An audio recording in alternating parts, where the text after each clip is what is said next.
Eu peço que vocês peguem, portanto, a apostila 10 e abram lá na página 24. Nós vamos tratar de uma questão muito importante na sociedade contemporânea.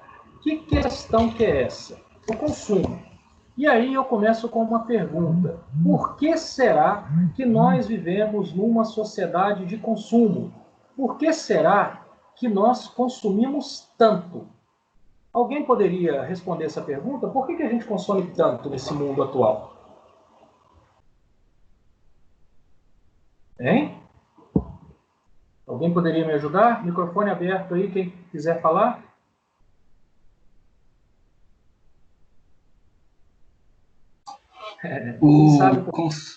O consumismo não é o meio do sistema capitalista a funcionar? Que a gente Ótima vive? Resposta. É um meio do sistema capitalista funcionar. Portanto, essa resposta já me faz imaginar uma outra coisa.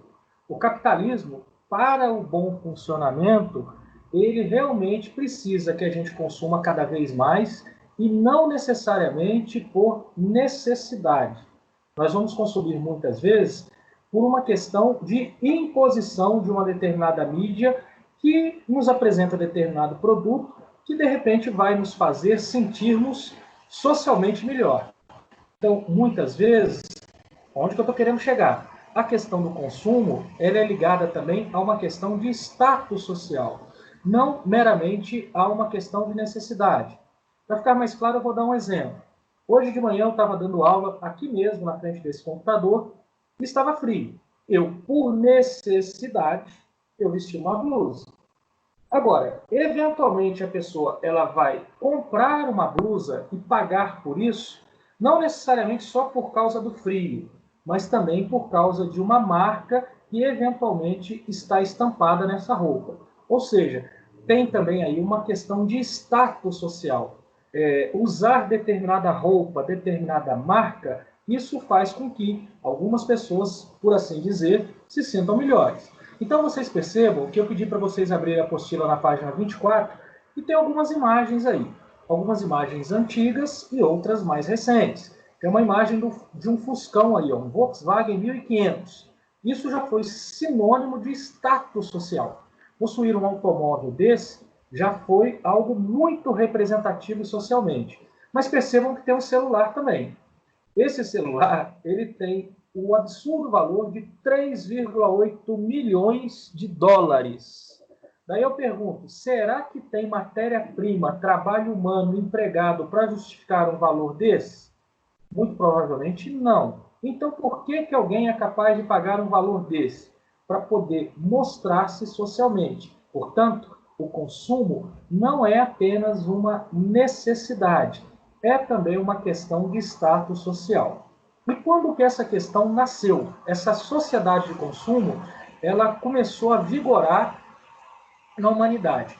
Nós podemos dizer que nos últimos 100 anos, o último século, ele foi caracterizado pelo alto desenvolvimento tecnológico associado a um crescimento sem precedentes na produção, o que acabou formando uma sociedade muito estimulada em cima de consumo de mercadorias e também de serviços. Inclusive, a gente pode verificar isso em algo que vocês estão estudando em história. Vocês se lembram que lá na quebra da Bolsa de Valores de Nova York, tem uma coisinha lá chamada American Way of Life? Estudando isso lá, daqui a pouquinho, inclusive, nós vamos falar disso também aqui em história. Esse American Way of Life, esse jeito americano de viver, ele foi, de certa forma, imposto na sociedade nos últimos 100 anos. No pós-Primeira Guerra Mundial, nós já vimos isso lá em história. A economia norte-americana ela teve um enorme crescimento. Ela teve uma década de um crescimento absurdo, que ele chegou, assim, teve um arrefecimento com a quebra de valores da Bolsa em 1929. Mas essa sociedade consumista, ela acabou se esparramando pelo mundo. E aí, viver bem passou a ser sinônimo de consumir cada vez mais. Ou seja, a sociedade de consumo imposta por esse jeito americano de ser acabou moldando a sociedade dos nossos tempos, a sociedade contemporânea. Em tempos de pandemia, em tempos que as pessoas estão reclusas em casa, tem muita gente que está agoniada porque não pode, por exemplo, sair de casa para ir no shopping fazer uma compra. Vocês já perceberam isso? Fazendo uma pausa para algumas observações de vocês ou perguntas. Já perceberam isso ou não? As pessoas às vezes ficam agoniadas porque não podem comprar? Já aqui em casa também acontece muito com a minha irmã, que ela geralmente compra tudo por internet agora. Mas tem gente que gosta não só da compra pela internet, tá? Existem pessoas, e a gente tem que ficar atento com relação a isso, por isso que é bom estudar essa questão. Existem pessoas que gostam de sair na rua, né, ir no shopping, pegar sacolinha, sair da loja, até para mostrar um status social dentro da questão. Então percebam que a sociedade de consumo, ela não é baseada só na necessidade. Acontece que aí já começa um grande problema. Esse desenvolvimento capitalista, da forma que ele não é sustentável a longo tempo. Mesmo porque nós estamos dentro de um planeta de recursos limitados. Porém, a continuar dessa maneira, estamos dentro desse planeta com recursos limitados, com uma sociedade que tem necessidades ilimitadas. Vai chegar uma hora que a conta não fecha. Esse é o primeiro problema. O outro problema é que o acesso a esse consumo, ele é um acesso que nós chamamos, inclusive em sociologia, da sociedade 80 a 20. O que é isso? 80% trabalham e 20% gastam. Nós, no ambiente que nós vivemos, né, na ET, nas famílias que vocês estão, na minha família também, nós estamos aí mais ou menos dentro da parte dos 20% que possui acesso a bens e serviços que são oferecidos pela sociedade de consumo. Porém, contudo, todavia, entretanto, aproximadamente 80% dos habitantes do planeta, eles não têm acesso a bens e serviços básicos, principalmente numa época de arrefecimento da atividade econômica, como essa que nós já estamos vivendo agora, o nível de desigualdade social ele tende a aumentar. Então, essa distância entre pessoas que têm acesso ao consumo de bens e serviços e pessoas que não têm acesso, a tendência é aumentar.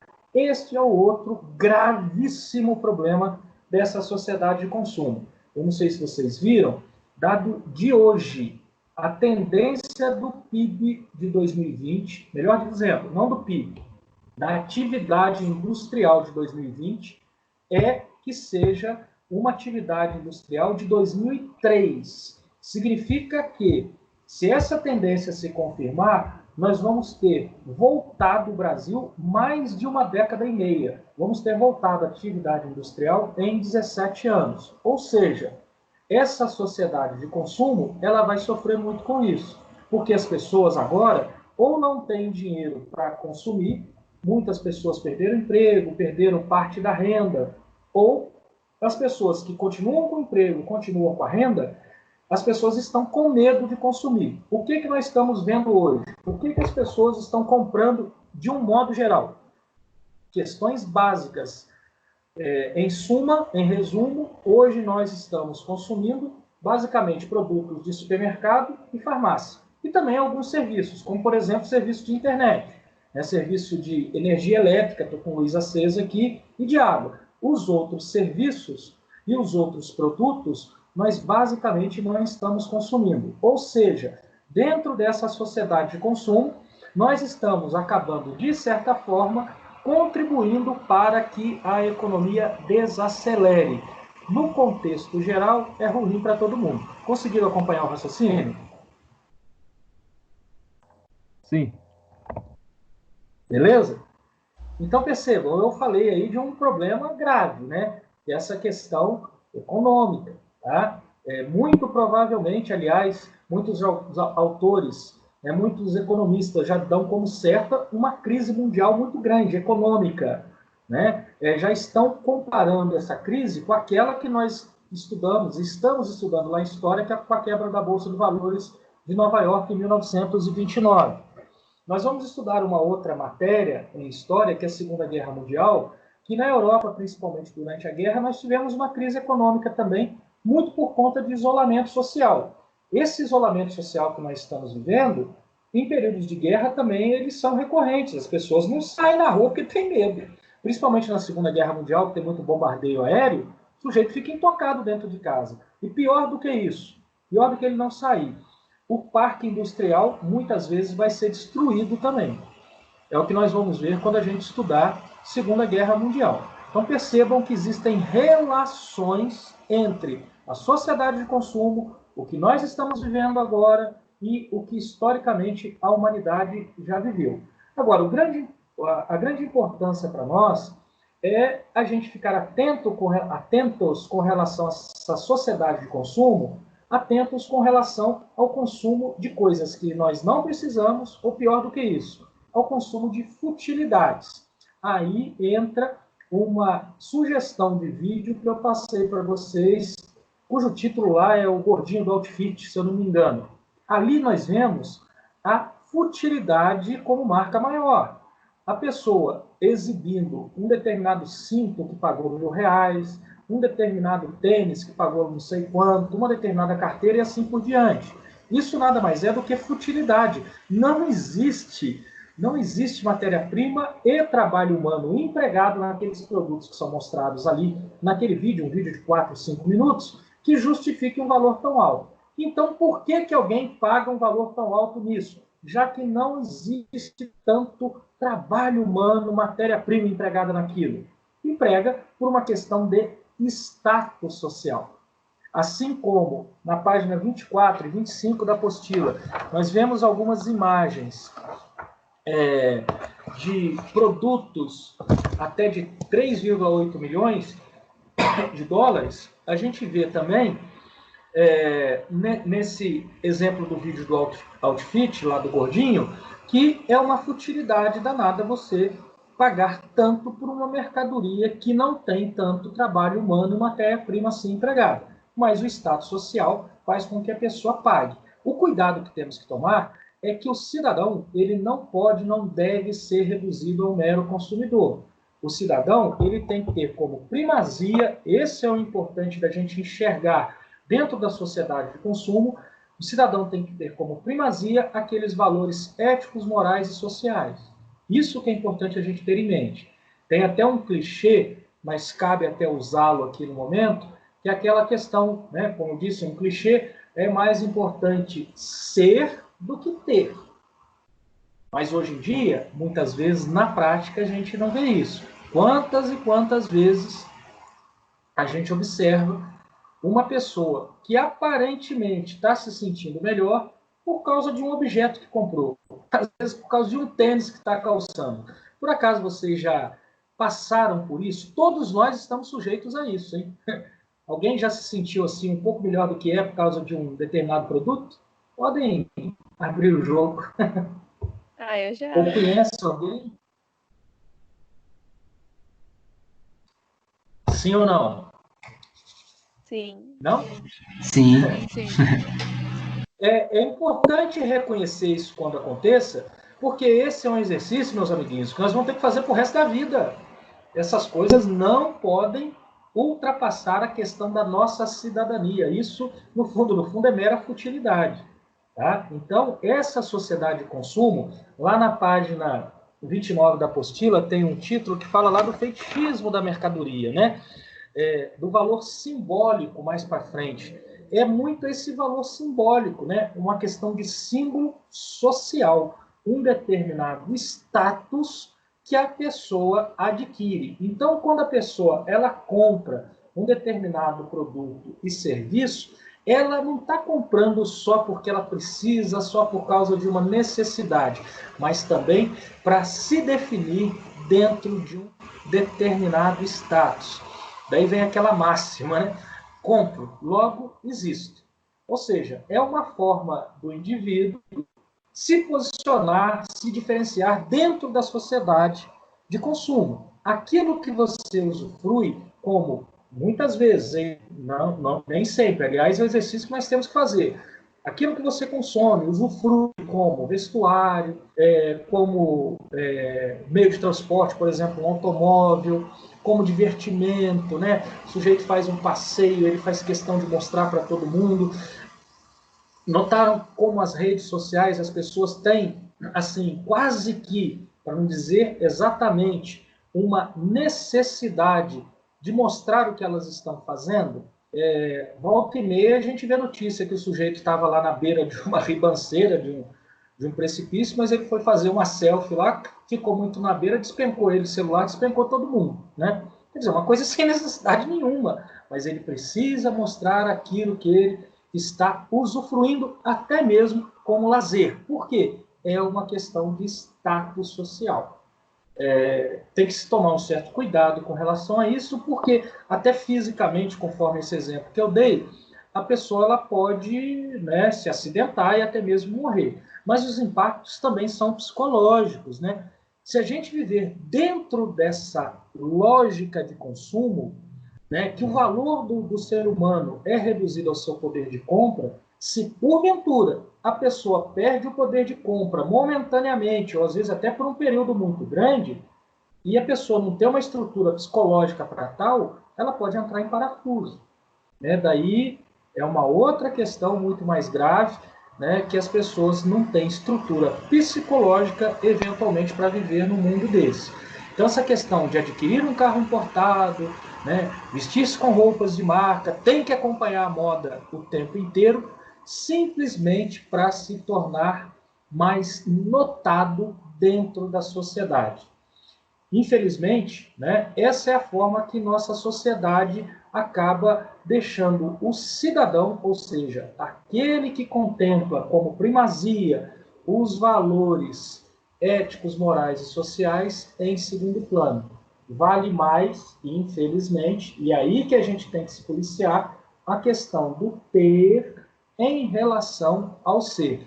Existe aquela tal felicidade em consumir. Existem pessoas que, num período desse de pandemia, correm o risco de ficar deprimidas porque não podem ir ao shopping, por exemplo, né? Porque ela fica feliz quando faz isso. É a tal da sociedade de consumo. E daí eu termino essa explicação de sociologia voltando lá no começo. O que nos leva a consumir tanto? A palavra agora está com vocês.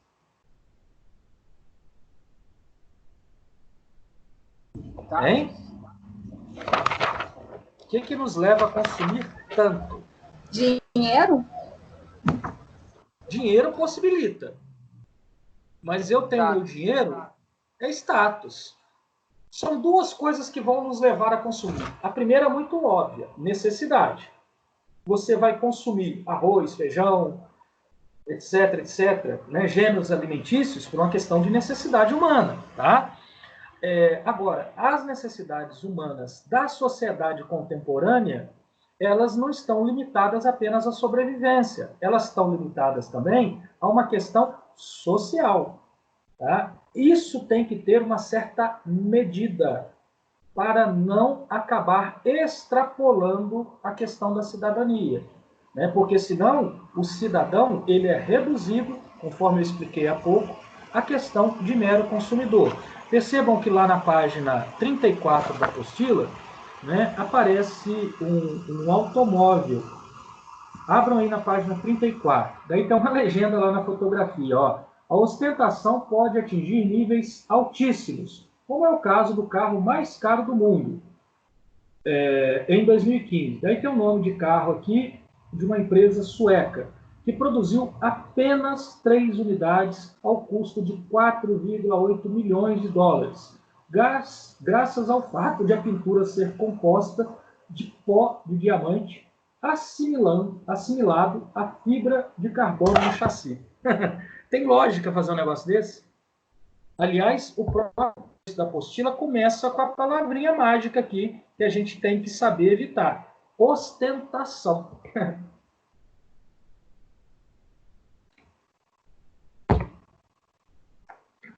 E percebam que na página 35 fala daquilo que eu comecei, não bem comecei, mas passei pela nossa explicação na primeira parte dela, de consumo e desigualdade, que gera aquela sociedade que eu expliquei para vocês, que é a sociedade 80 a 20. 80% trabalho e 20% gastam. Em tempos de crise econômica, a tendência é os 80% aumentarem e os 20% diminuírem. Vocês percebam que vai ter muita gente, especialmente as pessoas com mais dificuldade econômica, que vão passar necessidades agora, nesse momento. Eu não sei se vocês chegaram a passar lá em frente à Caixa Econômica por esses dias agora, aqui em Santa Rita. Quem passou viu certamente o que eu vou falar agora. Uma enorme fila de pessoas lá na porta da Caixa Econômica, pleiteando aqueles R$600 que o governo federal ofereceu para as pessoas que realmente têm necessidade. Vocês chegaram a ver essa fila? Alguém? Eu Sim, sim. lá na Caixa Lotérica. Também. Então, vocês percebam que isso daí é o que eu estou dizendo, né? O consumo e desigualdade que está aqui na apostila. Essa questão da desigualdade, em momentos como esse, elas tendem, prestem bem atenção, a economia não é uma ciência exata. As desigualdades tendem, num momento como esse, a aumentar. Meus amiguinhos, alguma dúvida aí sobre sociologia? Não. Hein? Tá tranquilo. Vocês viram Tranquilo, que tem... professor. Tranquilo? Outra pergunta, sobre as atividades propostas para essa semana em Sociologia. No plano de estudos lá de Sociologia, tem algumas atividades para vocês fazerem. Na realidade, essas atividades, elas não são atividades aí que nós estamos avaliando se acertou tudo ou não acertou. Nós estamos avaliando se o aluno está fazendo ou não está fazendo. É isso que eu estou verificando. Portanto, eventualmente, na hora que eu soltar o gabarito, não se aflijam. Mas a minha resposta não está igual ao que o professor colocou no gabarito. Muito provavelmente não vai estar igual mesmo, até porque muitas questões são dissertativas. O que eu quero que vocês façam na autocorreção é o exercício de poder reestudar, a autocorreção possibilita isso, e mais, fazer o confronto daquilo que você respondeu com aquilo que o gabarito sugere. Questão dissertativa é muito disso. Se tem o mesmo sentido, muito provavelmente acerta. O que não pode ser um sentido totalmente avesso, né? É sinal que alguma coisa está errada, tá? E daí é que a gente pede para fazer a correção. Alguma dúvida com relação à proposta de exercício? Beleza? Ótimo. Lembre-se que vocês têm até sexta-feira para enviar para mim, tá? Eu tenho anotado todo mundo que manda, tá? É importante mandar isso para a gente poder ter aí, inclusive, o registro de participação, desempenho, etc. Tá bom? Podemos ir para a próxima parte? História? Professor, só tem uma última pergunta? Pois não. O estudo dirigido, para eu fazer, seria comentando sobre os assuntos das páginas? Ou... Não. O estudo dirigido, quem perguntou? Eu, João. João, o estudo dirigido nada mais é do que você estudar a apostila.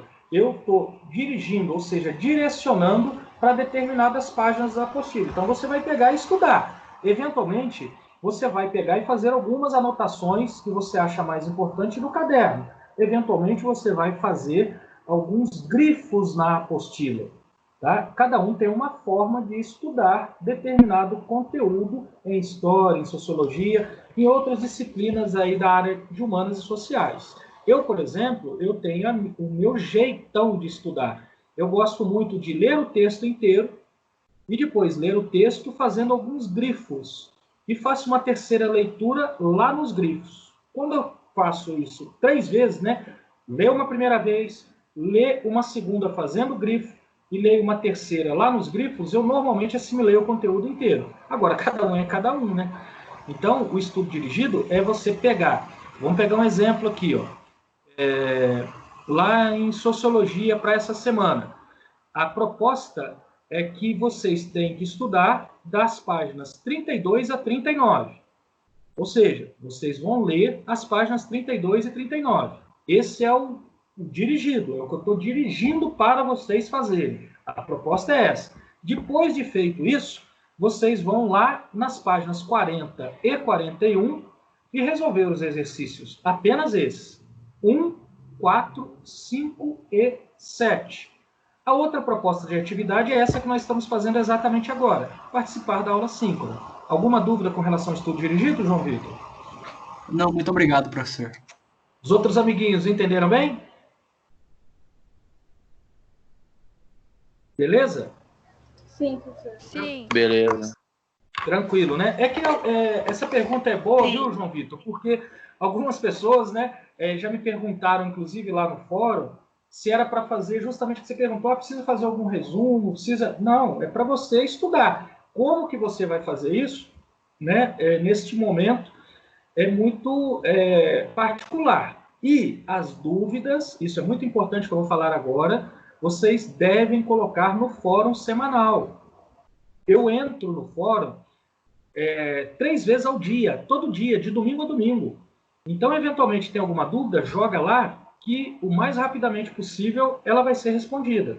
Como eu entro 3 vezes ao dia, às vezes demora aí 1, 2 horas para ser respondida, às vezes, né, no minuto que a pessoa está colocando, eu já respondo. Eu tenho notado, isso é um bom sinal, eu tenho notado poucas dúvidas no fórum. Por que eu digo que é um bom sinal? Porque eu penso que, quando tem poucas dúvidas no fórum, é sinal que a descrição da atividade para a semana ela foi bem feita. Quando a descrição da atividade para a semana ela foi mal feita, ou seja, quando o descritivo do plano de estudo não foi bem feito, naturalmente vão se gerar muitas dúvidas no fórum. Então eu quero até aproveitar o momento, aproveitar a pergunta do João Vitor para fazer uma pergunta para vocês. Os descritivos dos planos de estudo, tanto de história quanto de sociologia, vocês estão conseguindo compreender bem? Essa impressão que eu estou tendo de ter poucas demandas no fórum é verdadeira? Está todo mundo entendendo bem? Sim, professor. Tá certinho, professor. Sim, professor. Tá. Se porventura não entender, já não tem problema nenhum. Tá? Eventualmente, a gente pode colocar alguma questão que não fique bem entendida pelos alunos. Então, não tem problema nenhum, é só perguntar lá no fórum. Eu estou aqui para isso, tá? Então, perguntem lá que daí eu vou responder. Às vezes, a sua dúvida é dúvida de outros também, então é natural perguntar sem problema nenhum. Beleza, meus amiguinhos? Outra pergunta que eu quero aproveitar o momento e fazer, né? Pegando o gancho aí do questionamento do João Vitor. Com relação à quantidade de atividades propostas, tá? Por exemplo, em Sociologia para essa semana, são 4 questõezinhas só, né? A leitura aí de meia dúzia de páginas e 4 questõezinhas para serem feitas. Em História, uma resolução de exercícios também de uma única página, que é lá da página 16 da apostila. Vou até olhar aqui na página 16 o que é exatamente, que agora eu não me lembro. São 3 exercícios, tá? 2 dissertativos e 1 objetivo. Pergunta: está tendo muita atividade em História, em Sociologia? Está tendo pouca atividade? Percebam, essa pergunta é muito importante. Eu não devo colocar tanta atividade assim ao ponto de sufocá-los, mas também não devo colocar tão poucas atividades ao ponto de deixá-los aí muito na maciota. Pense que haver um equilíbrio nisso daí. O que vocês me dizem com relação a isso? Tá bom? Tá bem balanceado, Eu acho que tá bom. Tá bem balanceado para mim. Esse equilíbrio é muito importante, tá, gente? É muito importante, e a sinceridade de vocês também, né, é muito importante para eu poder dosar isso da maneira mais didática possível nesse momento de dificuldade que nós estamos vivendo. Tá? Eu tenho a sensação que está bem dosado, mas eu preciso saber do retorno de vocês. Vocês estão me dizendo que está bem dosado. Posso admitir isso como verdadeiro? Está bem dosado? Sim. Sim, professor. Maravilha. Bom, nós vamos agora, então, finalizando Sociologia, entrar em História. Peguem aí, por favor, a apostila 14 e abram aí na página 2. Olha aquela expressão na página 3 que nós usamos lá em Sociologia. Tem até um subtítulo, American Way of Life, jeito americano de ser. Bom, esse jeito americano de ser, ele foi forjado no pós-Primeira Guerra Mundial. Por quê? Os Estados Unidos se deram muito bem com a guerra, economicamente falando. Eles tiveram todo o seu parque industrial preservado e o do concorrente destruído. A guerra aconteceu na Europa. Então, mesmo França e Inglaterra, tendo vencido a guerra, elas tiveram muitos problemas econômicos com a guerra. Tiveram muito gasto, muita destruição. O mesmo ocorreu com outro grande concorrente desse mundo capitalista industrial, que foi a Alemanha, esse já derrotado na guerra. O mesmo aconteceu também com a Itália, outro também concorrente nesse mundo industrial.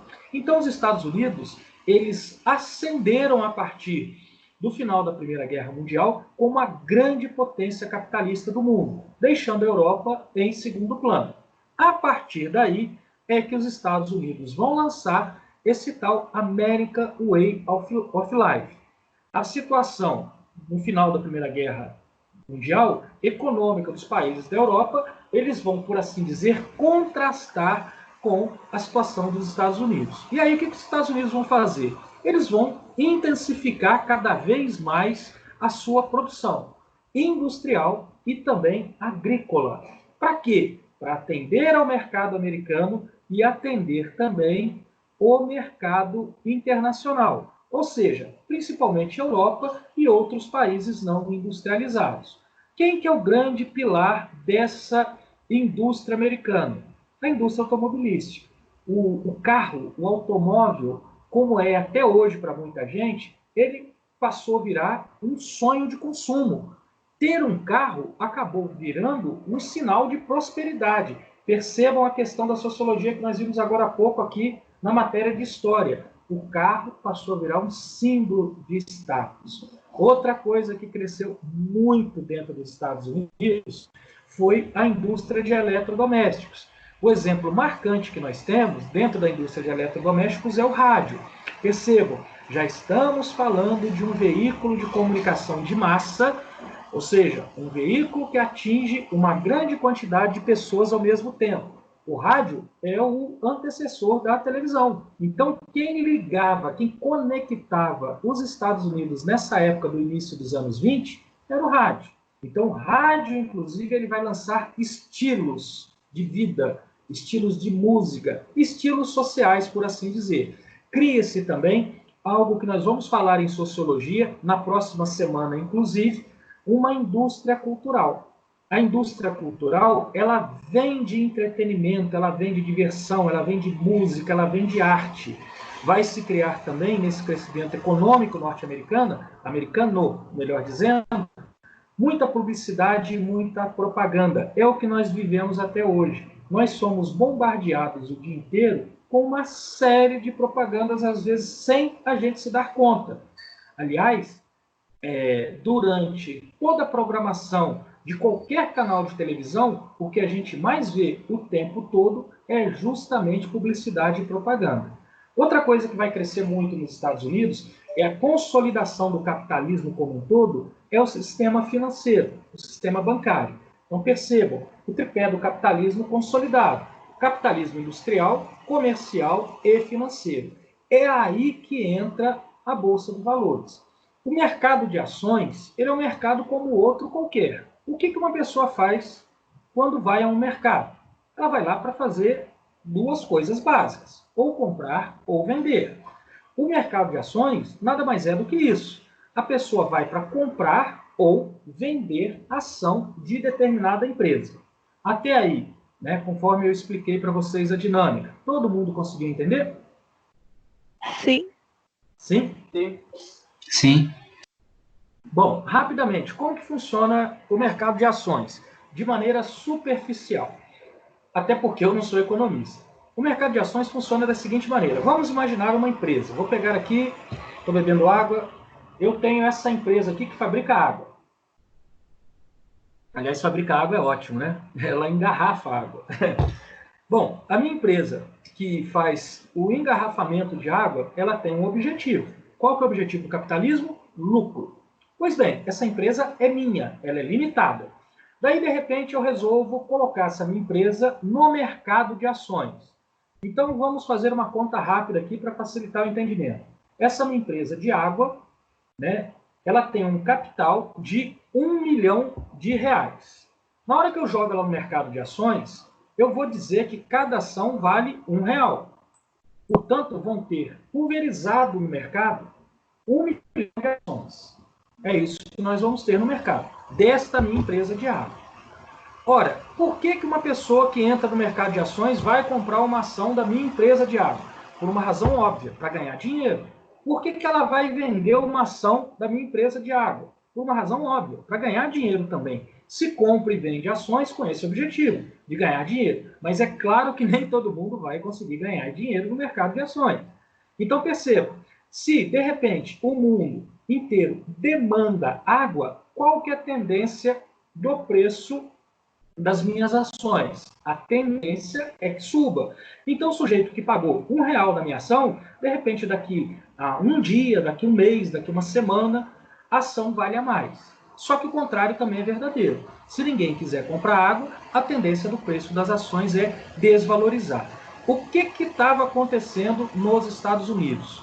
O mercado acionário como um todo, ele estava em franco crescimento, pois a produção ela estava cada vez maior, produzindo-se para os Estados Unidos e produzindo principalmente para a Europa e para os países não industrializados, por exemplo, o Brasil. Ora, então, se existe uma expectativa grande de aumento da produção, existe também uma expectativa grande no aumento do preço das ações das mais variadas empresas. Acontece que chega num dado momento, esse dado momento é lá em 1929, que a Europa já se reconstruiu. Chega num dado momento que o mercado interno norte-americano já não demanda comprar tanta coisa, já não tem a necessidade de comprar tanta coisa. Então, acontece que os produtos produzidos já não têm mercado.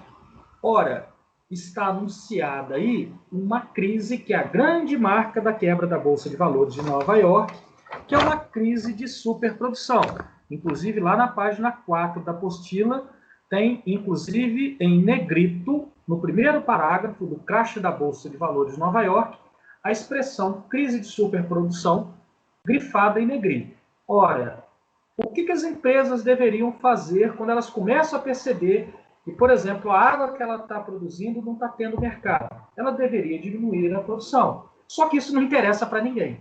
Não interessa para a empresa diminuir a sua produção, porque ela acredita que daqui a pouco o mercado vai demandar água novamente, então a produção vai voltar. Não interessa para o trabalhador que se diminuir a produção, ele vai perder o seu emprego, alguns vão ser demitidos. Não interessa para o mercado de ações, porque se a produção diminuir, a tendência do preço da ação também é diminuir.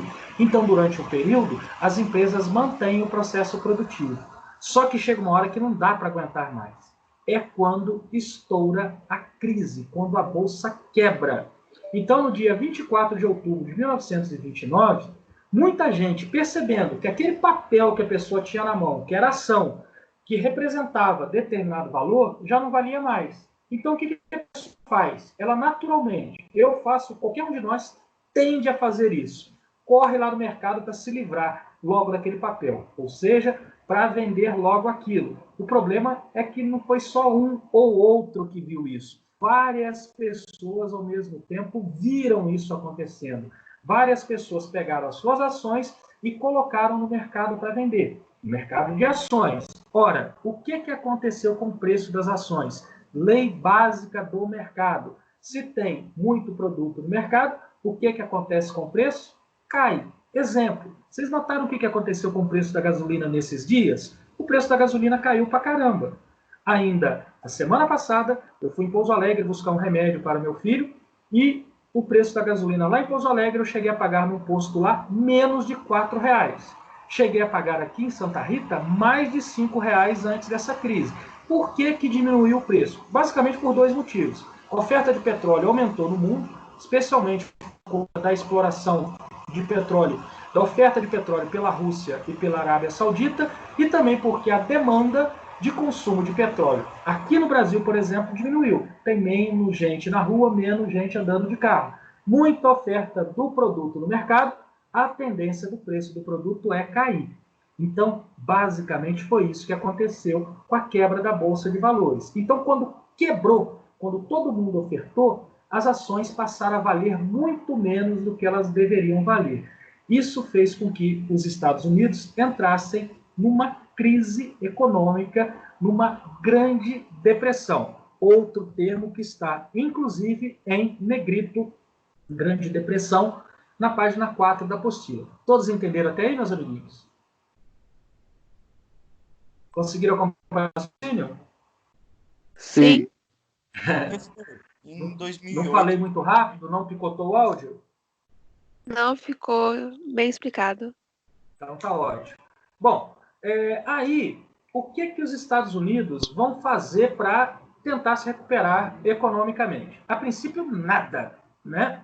Por que a princípio nada? Existia uma política econômica chamada liberalismo. Essa política econômica, ela vinha de longe, né? Uma política econômica do senhor Adam Smith, que é o chamado pai do liberalismo econômico. Essa política econômica, ela tinha como dogma, como verdade absoluta, que o Estado, o país, ele não deveria fazer intervenção na economia. Ele não deveria fazer isso.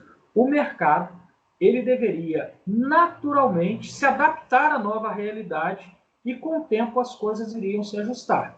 Só que na prática isso não aconteceu. Daí passou 1 ano, passou 2 anos, passou 3 anos e a crise econômica não dava sinais de arrefecimento. Aí o presidente eleito dos Estados Unidos, o Franklin Delano Roosevelt, ele rompe com essa política do liberalismo econômico e lança o subtítulo que está aí na apostila de vocês, na página 5, que é o New Deal. O New Deal nada mais é do que a intervenção do Estado na economia, ou seja, um flagrante rompimento com a política liberal que previa a não intervenção do Estado na economia. O Estado, percebam que ele é um grande agente econômico. O Estado, através da arrecadação de impostos, quando eu falo Estado, eu estou falando com letra maiúscula. O Estado brasileiro, o Estado norte-americano, para citar 2 exemplos, com a arrecadação de impostos, ele tem muito poder econômico. Então, o que os Estados Unidos fizeram? Eles passaram a emprestar dinheiro, né, para quem estava quebrado.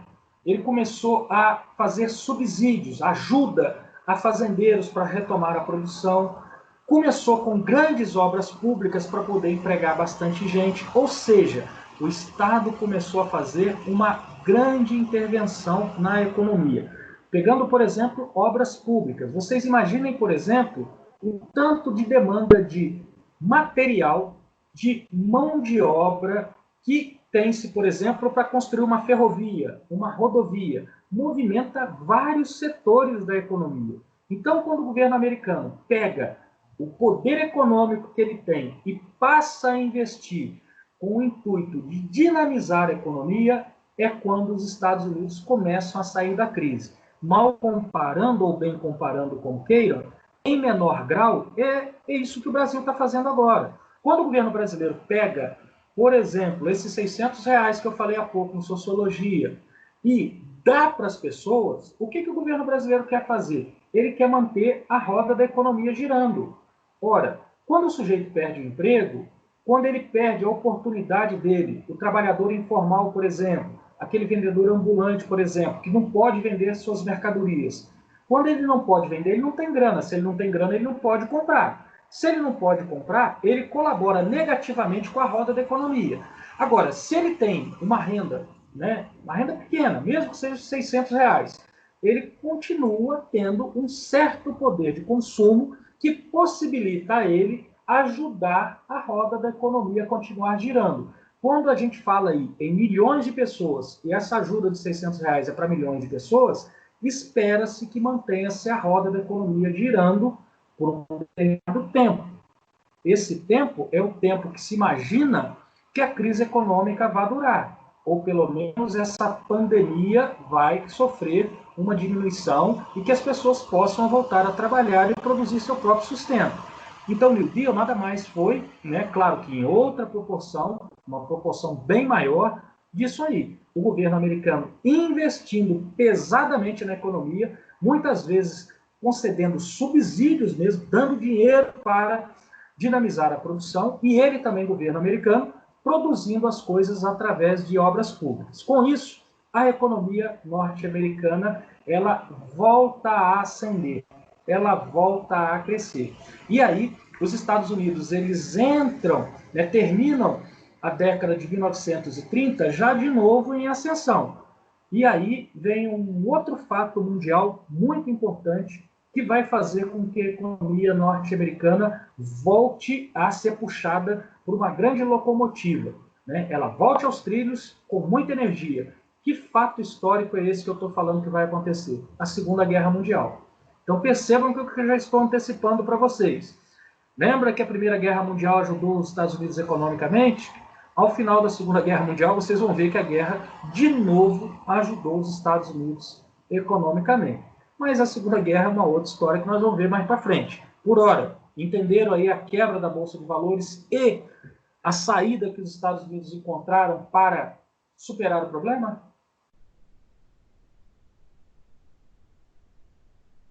Vamos lá, preciso de algum retorno. Sim, professor. Beleza? Ótimo. Bom, vamos dar um pulinho, então, aqui em História, lá na página 9, a solução totalitária. Marcadamente, nós temos aí 2 exemplos de soluções totalitárias que vão acontecer na Europa. É o fascismo na Itália e o nazismo na Alemanha. Esses são os mais conhecidos. Mas temos também o salazarismo na Espanha, melhor dizendo, o salazarismo em Portugal e o franquismo na Espanha. Aqui no Brasil, nós chegamos a ter uma tentativa de uma solução desse tipo chamada integralismo.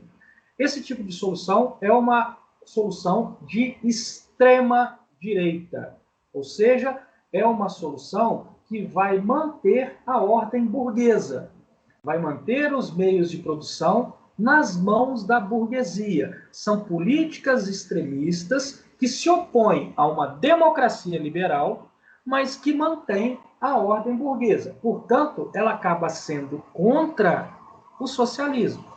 Então, todos esses regimes nazifascistas, eles são contra regimes comunistas e regimes socialistas. Para ficar claro, nós já estudamos Revolução Russa. O socialismo foi implantado naquele país que, inclusive, mudou de nome. Virou União das Repúblicas Socialistas Soviéticas. Pois bem, a Alemanha nazista, quando Hitler ascende ao poder ideologicamente, é totalmente contrário à União Soviética. Deu para sacar isso daí? Deu para perceber? Conseguiram entender, meus amiguinhos? Sim. Sim. Beleza, Sim, né? professor. Só que essa política aí de ser contra vai virar de perna pro ar na hora que começar a Segunda Guerra Mundial, tá? Vai ter um acordo de não agressão entre a Alemanha nazista e a União Soviética Socialista. Mas é uma outra história que nós vamos ver mais para frente. Mas eu fiz questão de frisar isso, porque depois vocês vão ver que os interesses imediatos, tanto de Alemanha quanto de União Soviética, vão deixar essas ideologias de lado para se unir. O nazifascismo, esse regime de extrema-direita, ele tem algumas características por onde ele passa. Seja lá na Itália, seja na Alemanha, seja em Portugal, seja na Espanha. São as características básicas do nazifascismo. Uma característica é o militarismo, né? São estados que vão se militarizar. Então, tanto a Alemanha quanto a Itália, até mesmo Espanha e Portugal, claro que num grau muito menor do que a Alemanha, por exemplo, que é a grande potência dessa jogada, desse grupo, também tem essa tendência à militarização, a um Estado militarizado. Outra questão muito marcante é o nacionalismo exacerbado, né? Muito aquela de exaltar os valores pátrios, de pegar a bandeira do país, enrolar no corpo, tá? Essa coisa também é muito marcante. Uma outra característica muito marcante, que eu já adiantei anteriormente, é o anticomunismo. Então, os regimes nazifascistas, eles vão, dentro dos seus países, perseguir os comunistas. Tá? Regimes socialistas, comunistas, partidos ou mesmo ideias comunistas e socialistas, elas são extirpadas dessa sociedade.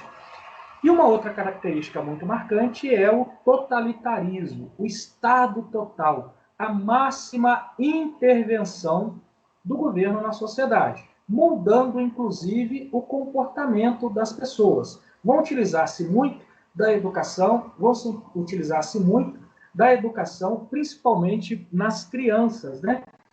Para formar aquele cidadão que coloca o Estado como algo superior a todo o interesse individual. Então, essas são as características marcantes: militarismo, anticomunismo, o nacionalismo exacerbado e o totalitarismo, que volta e meia tem a figura de um líder sendo exaltada. Vocês podem dar uma olhada aí na página 10 da apostila. Tá? Na página 10 da apostila tem a imagem do Mussolini e uma multidão em volta. A gente nota aí uma certa exaltação do Mussolini. Isso é mais marcante com o nazismo lá na Alemanha. A gente pode ver aqui uma imagem do nazismo na Alemanha na página 13, inclusive com Hitler fazendo um gesto que muitas pessoas na Alemanha fazem esse gesto como um certo cumprimento ao líder máximo. No caso lá da Itália, o Mussolini chamado de Duce, e no caso da Alemanha, o Hitler chamado de Führer. Conseguiram perceber essas características aí, meus amiguinhos? Professor, o Japão também não teve um regime totalitarista? Também. O Japão também tem. Lá no caso do Japão, com o Hirohito, tá? É muito militarizado, tanto é que lá no Japão, quem acaba mandando de fato, quem coordena todas as ações é o militar, é o Tojo. Tá? O Tojo que é quem está coordenando tudo. O ataque de Pearl Harbor, a batalha de Midway, tudo é o Tojo que comanda. A ascensão do Japão militarista, tudo é ele, justamente porque o Japão também tem essas características. Uma característica que a Alemanha se diferencia com muita explicidade dos demais é a perseguição a determinado grupo minoritário. No caso aí, eu estou falando da perseguição promovida pelos nazistas em cima de um grupo muito específico, que foram os judeus, que na Segunda Guerra Mundial isso vai acabar entrando para a história com o nome de Holocausto. Nós vamos estudar isso também. Consegui responder sua pergunta? Conseguiu sim, professor. Obrigado. Beleza. Bom, meus amiguinhos, então, com essas características, cada um a seu modo, né, e os dois grandes exemplos são o Mussolini na Itália e o Hitler na Alemanha, vão chegar ao poder. O Mussolini, ele chega no poder na Itália muito pela coação. Né? Ele forma um grupo lá de militantes que acabam virando aí, um grupo de milicianos, praticamente, que são pessoas que fazem política com base na violência. Percebam, naquela época, a política era muito feita em cima da violência, quebra-pau. Você está do meu lado, beleza, você está contra mim, eu vou bater em você. Então acontecia muito disso. Como Mussolini conseguiu formar um grande grupo desse lá na Itália, os chamados camisas negras, ele vai coagir o governo italiano em 1922 com aquilo que entrou para a história, está até em negrito aí na apostila, com a marcha sobre Roma. Com isso, o rei Vítor Emanuel, o rei da Itália na época, Lembrando que a Itália, no Primeira Guerra Mundial, vira uma monarquia parlamentar. Ele passa, o rei Vítor Emanuel, o comando do parlamento para o Mussolini. Então, a partir daí, o Mussolini começa a caminhada dele, né, já com o poder nas mãos, para formar esse Estado nazista, melhor dizendo, desculpe, esse Estado fascista dentro da Itália. Foi bom até eu ter errado aqui no termo, para abrir um parêntese aqui. O termo fascista, ele refere-se a regimes de extrema-direita, que, dependendo do lugar, ele pode ter determinado nome. Na Itália, o fascismo chama-se fascismo mesmo. Na Alemanha, o fascismo ele vai ganhar uma outra nomenclatura, ele vai se chamar nazismo. Em Portugal, vai se chamar salazarismo. Na Espanha, o fascismo vai se chamar franquismo. Ou seja, o que eu estou querendo dizer? O fascismo é o regime como um todo, e dependendo do lugar, ele vai ter determinado nome. No caso da Itália, o fascismo é chamado de fascismo mesmo. Pois bem, aí o Mussolini, ele faz algo muito importante, resolvendo uma demanda que a Itália tinha, o Estado italiano tinha com a Igreja Católica.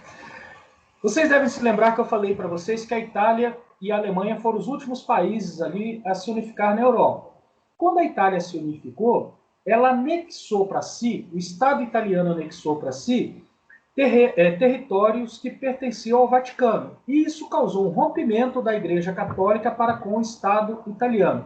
O que o Mussolini fez? O Mussolini, ele, através de um acordo com a Igreja Católica, esse acordo entra para a história com o nome de Tratado de Latrão, 1929, tem esse termo aí na apostila de vocês também em negrito.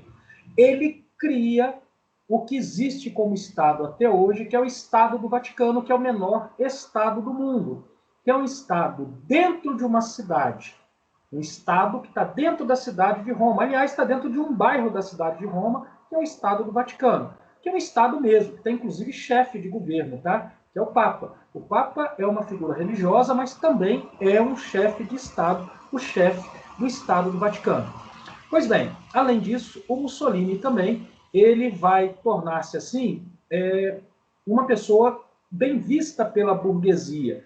Né? Bem vista pela burguesia, por quê? Porque a ideologia fascista, ela é contra o comunismo. Portanto, atende um anseio da burguesia, que é evitar a chegada dos comunistas no poder. Por que a burguesia tem medo disso? Porque ela tem medo que aconteça no seu país aquilo que aconteceu lá na União Soviética, que os trabalhadores tomem para o Estado os meios de produção. Isso não interessa à burguesia. Ao mesmo tempo, o Mussolini, ele controla tudo quanto é movimento sindical. Aliás, isso é uma característica também na Alemanha, também em Portugal, também na Espanha. Com isso, também atende à burguesia. Os trabalhadores, eles não podem fazer manifestações, não podem fazer greve. Mas, ao mesmo tempo, o Mussolini concede também direitos aos trabalhadores. Então, perceba a jogada dele. Ele atende à burguesia, mas também atende aos trabalhadores. Atende à burguesia porque controla os trabalhadores, mas atende aos trabalhadores também porque concede aos trabalhadores alguns direitos trabalhistas. Com isso, Mussolini se consolida no poder e militariza a Itália, e deixa a Itália preparada, pelo menos na cabeça dele, para um conflito de grandes proporções. Por que eu estou frisando pelo menos na cabeça dele? Na hora que estourar a Segunda Guerra Mundial e na hora que a Itália for por pau, de fato, na Segunda Guerra Mundial, vocês vão perceber que a Itália ela não estava à altura de um conflito do tamanho da Segunda Guerra Mundial. A Alemanha vai ficar, de novo, sozinha contra o resto. Até aí, todo mundo entendeu? Sim. Estou todo ouvido. Beleza? Ótimo. Vamos lá, então, rapidamente para o nazismo na Alemanha. O que acontece é o seguinte. Primeira coisa, a Alemanha, no final da Primeira Guerra Mundial, ao final da Primeira Guerra Mundial, ela, que era uma república, ela era uma monarquia parlamentarista, melhor dizendo, ela transforma-se numa república parlamentarista. Aliás, essa república tem nome, que dá até o subtítulo aí da página 11. É a República de Weimar, porque a sede dessa república era em Weimar. Bom, essa república parlamentarista, ela tem como chefe de governo um primeiro-ministro. No caso da Alemanha, o título é de chanceler. Pois bem, esse primeiro-ministro, ele é nomeado por um parlamento. Esse chanceler é nomeado pelo parlamento. Essa república era uma república democrática, que as pessoas que queriam participar do governo, elas se candidatavam para fazer parte desse parlamento, e o parlamento, depois de eleito pelo povo alemão, escolhia um representante, no caso o chanceler, para governar. Então, dentro dessa república, dessa jovem república alemã, se criaram vários partidos políticos, inclusive o Partido Nazista, que tem essa ideologia totalitária, essa ideologia anticomunista, portanto, atrai a atenção da burguesia. Não atrai, num primeiro momento, ainda o voto, e nem o apoio financeiro da burguesia, mas atrai a atenção. O grande líder desse partido nazista é o Hitler, um soldado, ex-soldado da Primeira Guerra Mundial, com uma capacidade boa de oratória. Só que no início o que o Hitler falava parecia meio que maluquice. Até o jeitão do Hitler é um jeitão meio maluco, assim, né? Um jeitão meio atípico, aquele bigodinho meio estranho, aquele jeitão assim de falar, dando murro no vento, né? Com muitos trejeitos. Aquilo assustava muita gente. E acontece que o Partido Nazista disputava as eleições da Alemanha, mas não tinha uma quantidade de votos razoável, pelo menos. O Partido Nazista ficava aí na casa dos 2 a 3% dos votos do parlamento alemão, o que não fazia com que o Partido Nazista tivesse força política para poder indicar um chanceler, para poder indicar um chefe de governo. Acontece que veio a quebra da Bolsa de Valores em 1929. E adivinha qual que foi o país dentro da Europa que mais sofreu com a quebra da Bolsa? É óbvio que foi a Alemanha. A Alemanha, que já tinha se ferrado com a guerra, já tinha se ferrado com o Tratado de Versalhes, vem a quebra da Bolsa de Valores. Quando a Alemanha dá de recuperar, ela degringola de novo. Então, aquela ascensão da Alemanha, ela vai para o vinagre com a quebra da Bolsa de Valores de Nova York. E aí, aquelas loucuras, que pareciam ser loucuras que o Hitler falava, começaram a fazer sentido. Porque o Hitler falava o seguinte, que tinha que romper com o Tratado de Versalhes, que a Alemanha precisava de um território maior para poder sustentar seu desenvolvimento econômico. Em outras palavras, o Hitler está falando em guerra, hein? Território maior, ele vai anexar território, ele está falando em guerra. Para um bom entendedor, meia palavra basta. E aí, isso que o Hitler começa a falar, parece que começa a fazer algum sentido. E acontece que o Partido Nazista sai de uma votação de 2, 3% para uma votação de 38% nas eleições de 1932. E aí, o Partido Nazista tem força suficiente para se unir com outros partidos e indicar quem vai governar a Alemanha.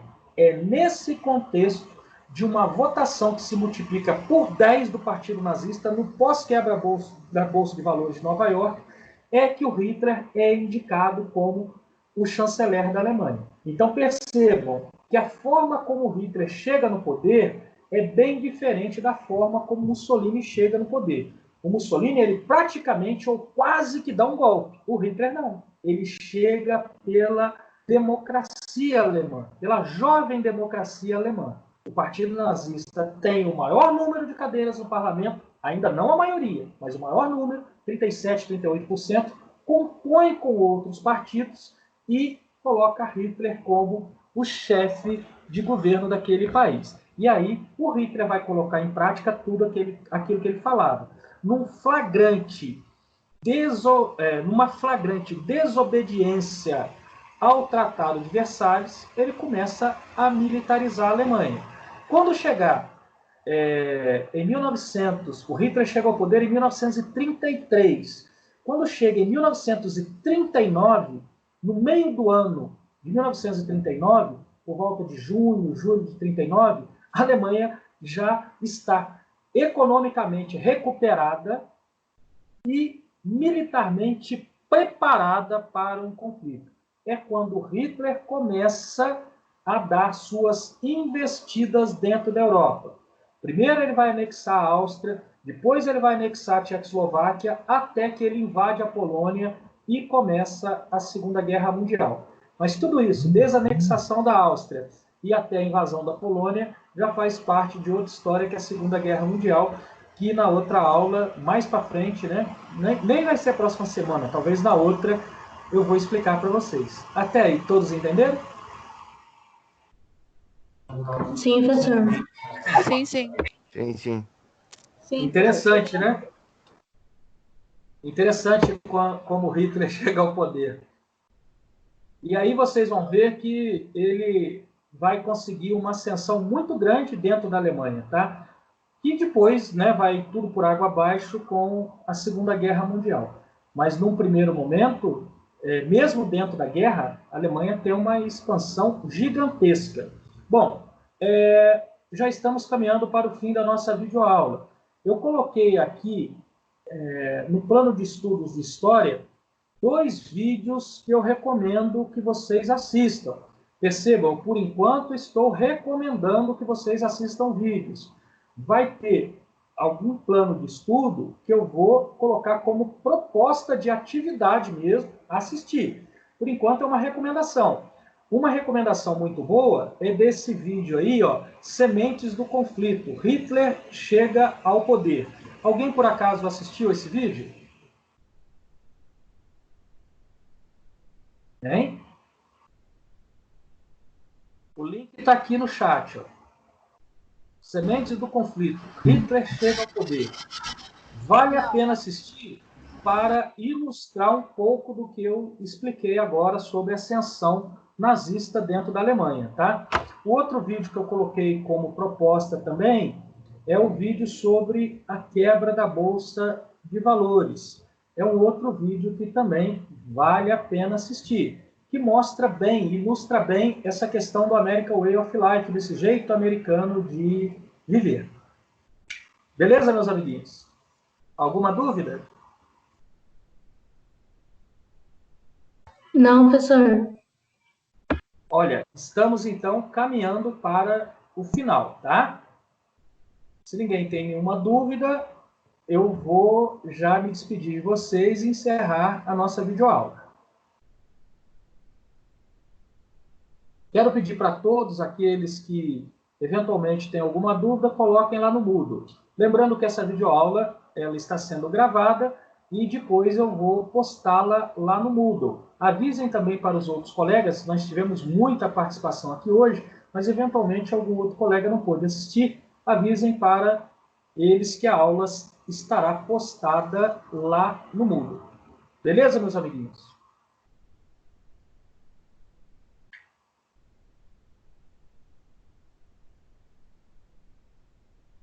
Certinho. Então tá bom. Ótimo. Eu vou então encerrar a videoaula por aqui. Um grande abraço a todos, dê um abraço aí nas famílias também, tá? Papai e mamãe, mantenham-se em casa por enquanto. Se Deus quiser, essa pandemia vai passar logo e em breve nós voltaremos para a sala de aula, em breve voltaremos para a ET, tá bom? Um grande abraço a todos. Tchau. Falou, professor. Professor, abraço. Falou, professor. Tchau, tchau, tchau. Tchau, professor. Tchau.